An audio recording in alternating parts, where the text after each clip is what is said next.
That image is very large. Let me go ahead and make that a little bit smaller. Image size equals 50%. Run this, and there we go. That is a nice image that explains what's going on in this directory. Let's pause here real quick. You're probably wondering, Dave, what is going on here? You're running some program against a directory and it's making an image that's being output on your terminal? Yes, it's okay. Don't worry. This is a little bash script that I wrote. So if you run file on this, you can see it's a little bash script and it forks out to a Rust command that forks out to a Node.js program.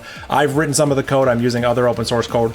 I will dive into how all of this works because I know if you're watching this content, you're probably a nerd and you probably want to know exactly what's happening here. I will dive into all that at the end of this video. For now, we are just going to take for granted that this program works and we can output nice diagrams on the terminal, and I will use them to explain what's happening here. So, first example, we had a directory that was completely empty. Here is what that directory looks like, and I'm going to teach you how to read this graph. This is a little design that I came up with. And so the first thing we have here is ls-dir0. This is just so we know what the name of the directory is that we're LSing.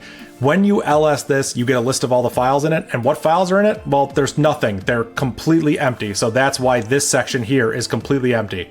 Down here, this is how you would get this information. You would either call the command ls, you can see the backticks around it, you would call the command ls, or if you were in C, you would call readdir. This would be like a system call, but I think on modern systems, it's actually a C standard library call that calls other syscalls under the hood.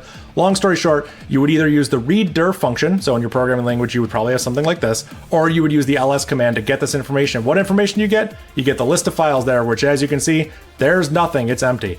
And this right here, this is the unique identifier for it that I've come up with for my diagram, but these two numbers are key. This is the device number underscore the inode number. So let me show you. Let me stat dir0, and we can see that we have the device number here, and we have the inode number here. With these two numbers, we have a unique way of representing this file on my entire computer.